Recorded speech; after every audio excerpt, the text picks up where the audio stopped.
అందరికీ నా నమస్సులండి. బావున్నారా? అందంగా, ఆనందంగా, ఆరోగ్యంగా జీవితాన్ని ఆస్వాదించడానికి అమ్మ నాన్న ఆశీస్సులతో శ్రీ ప్రభా ఛానల్‌కు స్వాగతమండి. మేము బావుండాలని, మీరు అంతకన్నా బావుండాలని ఆ భగవంతుడిని మనస్ఫూర్తిగా ప్రార్థిస్తూ ఈరోజుటి వీడియో ప్రారంభించుకుందామండి. వైకుంఠపురం తెనాలి వెళ్తున్నామండి. ఇవాళ దర్శనం చేసుకొని వద్దామనిపించింది. అందుకని వెళ్తున్నాం అనమాట. ఆ వీడియోని మీతో షేర్ చేసుకుంటున్నాను. అక్కడికెళ్ళాక కలుసుకుందామండి. ఇదిగోండి వచ్చేసేసామండి. మాటలు చెప్పినంత త్వరగానే వచ్చేసేసామన్నమాట. అప్పటికప్పుడు అనుకుని వచ్చేసేస్తామండి.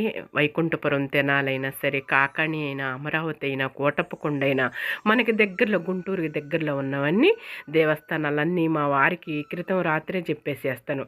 తెల్లారి ఉదయం వెళ్ళిపోవాల్సిందేనండి అంటాను. సరే ఓకే అని. ఇక ఆ విధంగా ఒకరికొకరు అనుకొని వచ్చేసేస్తామండి. గుబులు అనమాట.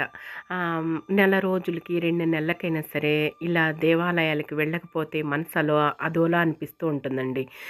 వైకుంఠపురం వెళ్దామండి, తెనాలి స్వామివారిని దర్శనం చేసుకుందామండి అని అనగానే బయలుదేరి వచ్చేసామండి. దేవాలయ ప్రాంగణంలోనే ఇలా ఉంటారండి శ్రీ క్షేత్రేయ స్వామి సంగీత విద్వాంసులు అనమాట. ఇలా కొలువై ఉంటారనమాట. ఆసీనులై చక్కగా ఒక్కొక్కళ్ళు ఒక్కొక్క శ్రీ పురంధరదాసు ఇలా వాళ్ళ యొక్క సంగీతం, ఒకళ్ళు తంబూర, ఒకళ్ళేమో వాయిలిను, ఇలాగా ఒకళ్ళు వీణ ఇలా పట్టుకొని శ్రీ త్యాగరాజస్వామి వారు ఇలా కొలువై ఉంటారనమాట. ఆసీనులయ్యి చాలా చూడముచ్చటగా ఉంటుంది. చాలా బాగుంటారండి. ముగ్ధ మనోహరంగా ఆసీనులు ఉంటారు. శ్రీ అన్నమయ్య వారు సంగీత విద్వాంసులు వాళ్ళ యొక్క గానామృతాన్ని ఆలపిస్తూ ఉంటారనమాట అండి. శ్రీ సిద్ధేంద్ర యోగి గారు అనమాట. వాళ్ళ చేతిలో వాళ్ళ వాయిద్యాలను అనుసరించి సంగీతాన్ని ఆలపిస్తూ ఉంటారనమాట అండి. ఇదిగోండి ఇక్కడ వచ్చేసి శ్రీ నారాయణ స్వామి వారు అనమాట. ఇలా యోగులు అలాగే సంగీత విద్వాంసులు ఇలా ఆసీనులై కొలువయ్యి చూడటానికి 2 కళ్ళు చాలవండి. అలా కూర్చున్నట్లుగానే అనిపిస్తూ ఉంటుందన్నమాట. ఇక్కడ వచ్చేసి శ్రీ శ్యామశాస్త్రి గారు అనమాట. ఇలా చేతిలో చూసారా ఆయన వాయిద్యం అనమాట. అలా గానం చేస్తూ ఉంటారు స్వామివారికి.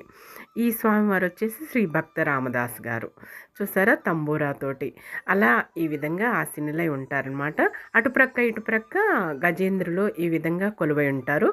మెయిన్ ముఖద్వారం అనమాట అండి. ఈ విధంగా లోపలికి ప్రవేశం ఉంటుందన్నమాట. ఇలా బోర్డు పెట్టారులేండి, అంతా జరుగుతుంది. ఇక్కడ ప్రథమ ద్వారం గడప ద్వారా ఇక్కడ దర్శనం చేసేసుకొని లోపలికి ప్రవేశిస్తాం అనమాట. 2 గడపలు ఉంటాయి అనమాట అండి. మెయిన్ ముఖద్వారం అనమాట. మేమైతే సోమవారం రోజు వెళ్ళామండి. ఈరోజు సోమవారం రోజు నేను వాయిస్ ఓవర్ ఇచ్చుకుంటున్నాను. మంగళవారం రోజు రేపు ముక్కోటి ఏకాదశి కదా, నేను వాయిస్ ఇచ్చే రోజు సోమవారం రోజు వెళ్ళిన వీడియోని మీకు షేర్ చేస్తూ ఉంటున్నాను అనమాట అండి. మీరు ముక్కోటి ఏకాదశి రోజు స్వామివారిని దర్శనం చేసుకోవచ్చు కదా, ఇలా ఎందుకు వెళ్ళారు అనుకోవచ్చండి. ఎందుకు అలా అనిపించిందండి, ముందుగానే దర్శనం చేసేసుకుందాం స్వామివారిని, ఇలా ఈ విధంగా దర్శనం చేసుకుందాం అనిపించేసింది. తెనాలి వైకుంఠపురం పయనమయ్యామన్నమాట. ఇదిగోండి ముందుగా స్వామివారు ఇలా కొలువై ఉంటారు చూసారా. ఇక్కడ ముఖద్వారం దగ్గర స్వామివారి గుమ్మం ముందు ఈ స్వామివారు కొలువై ఉంటారండి. ఇక్కడ వచ్చేసేసి సుబ్రహ్మణ్యేశ్వర స్వామి దర్శనమిస్తారనమాట. లోపల పుట్ట అది ఉంటుంది. ఇక్కడ సుబ్రహ్మణ్యేశ్వరులకు అభిషేకాది కార్యక్రమాలు అన్నీ చేసుకోవచ్చు అనమాట. దర్శనం అయిందండి. భక్తులు అంతగా లేరు, చాలా ప్రశాంతంగా ఉన్నది దేవాలయ ప్రాంగణం అంతా కూడాను. ఇక అన్ని ఏర్పాట్లలో ఉన్నారండి. ముక్కోటి ఏకాదశి కదా తెల్లవారితే, ఇక అన్ని సన్నాహాల్లో ఉన్నారనమాట.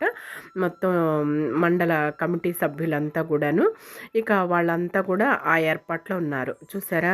దేవాలయంలో స్వామివారి ఇలా కొలువై ఉంటారు సుబ్రహ్మణ్యేశ్వర స్వామి. ఇదిగోండి మెయిన్ ముఖద్వారం.